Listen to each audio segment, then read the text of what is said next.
Mesdames et messieurs, bonjour communauté française, Québec, France, la Suisse, la Belgique, ça me fait plaisir, la Louisiane, peu importe d'où vous venez, et francophone, Moyen-Orient. Alors, je vais continuer mon histoire pour que vous soyez en mesure de comprendre. J'ai expliqué dans le premier chapitre la loi, l'authenticité de la loi pour un homme, pour une femme, qui est la même. Maintenant, comme moi, j'ai des capacités, et ça le dit en gros, je travaille pour le Créateur céleste. Je suis reconnu comme un ange de terre. En 2005, j'ai été à l'abattoir Saint-Joseph. Le père Leclerc a reconnu que j'étais sur les mêmes pas que Yeshua le Christ et que j'étais choisi à cette époque. J'étais pas encore ce qu'on appelle huilé, anointed, ok, loin de Dieu. J'étais simplement choisi. D'accord? Vous allez comprendre.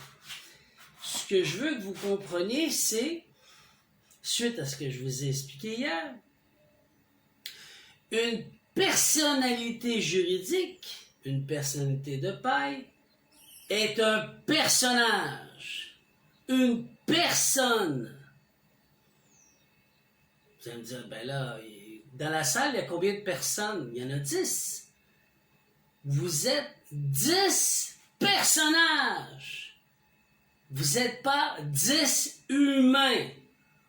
Comprenez-vous ce que je viens de dire?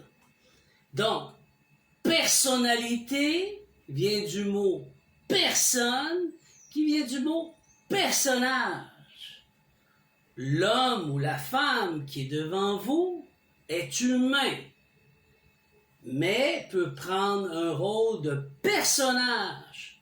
Donc, ils ont créé le personnage juridique basé sur l'eau qu'on appelle la personnalité juridique.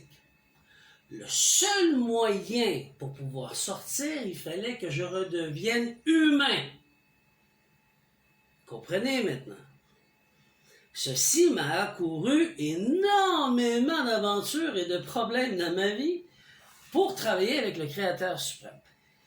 Il a pris, elle, parce qu'il est les deux, la décision de s'impliquer et de m'aider, puisque regardons ce que moi j'ai vu. N'oubliez pas que je suis un visionnaire, un sire. Prenons l'exemple de la Palestine. Ils ne sont pas reconnus comme des humains par le peuple sioniste. Attention, j'ai pas dit le peuple juif. J'ai rien contre les juifs. Je vous aime énormément. Ce sont un problème avec les sionistes qui ont transmuté, remodelé la loi pour pouvoir créer des personnages, pour en faire ce qu'ils veulent. Et eux, ils sont au-dessus de la loi.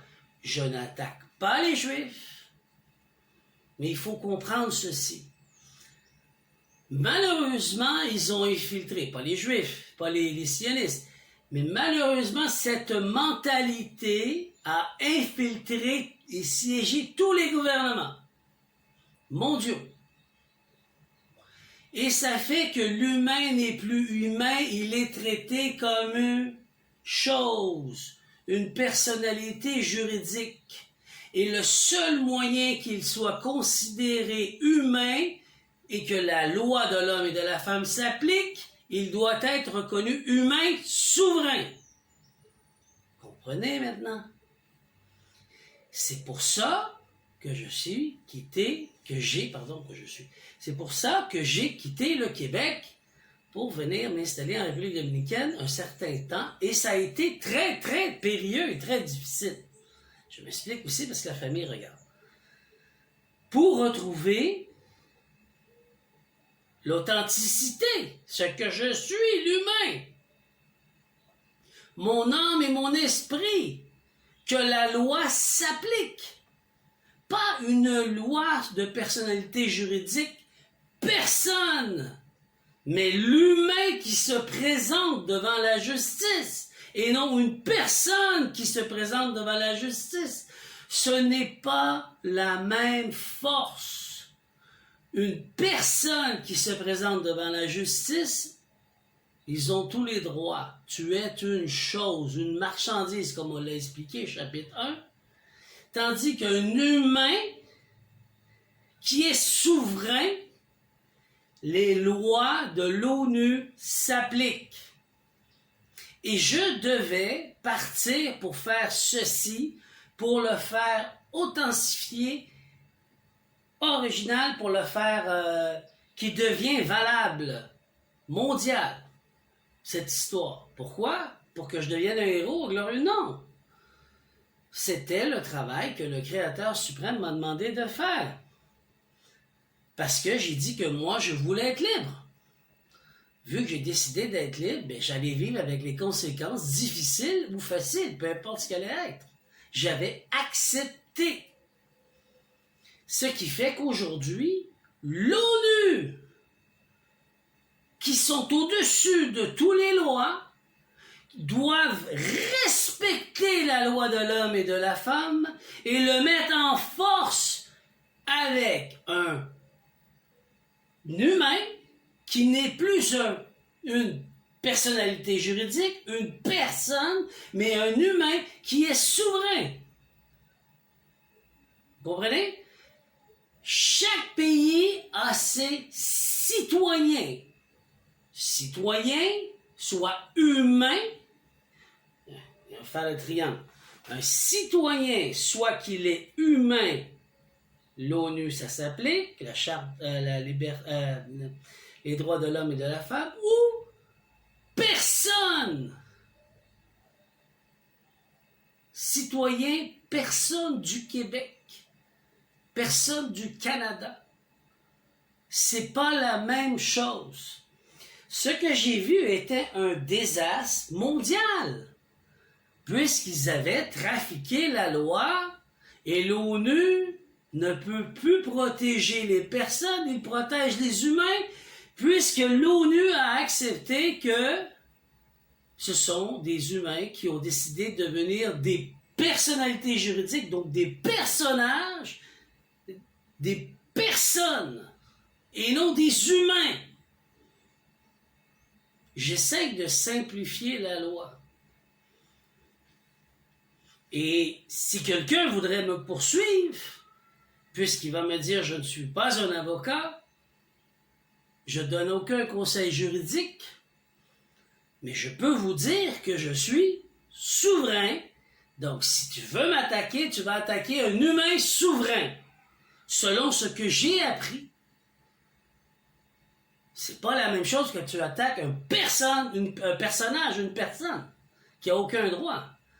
Donc, Dieu, le Créateur suprême, comme l'oratoire Saint-Joseph a reconnu que j'étais sur le même chemin que le Christ, un élu, un élucier, un choisi, mais pas encore loin, j'étais là. C'est le Créateur suprême qui regarde aujourd'hui l'ONU et qui dit « Allez-vous respecter ma loi? » Pas votre loi, ma loi. Parce que s'il n'y a plus d'humains sur Terre, il n'y a que des personnes, des personnages et des personnalités juridiques, je détruis tout. C'est pas moi qui le dis, c'est le Créateur. Vous comprenez maintenant? Donc, j'ai travaillé pour amener ceci, pour ouvrir le chemin pour que les prochains humains, qui ne veut plus être une personne, mais un humain, comment devenir souverain, légalement, et que la loi de l'ONU s'applique pleine force, au lieu que ce soit seulement des choisis dans l'humanité. J'espère que j'ai été clair et je vais revenir pour le chapitre 2. Merci. Bonne journée.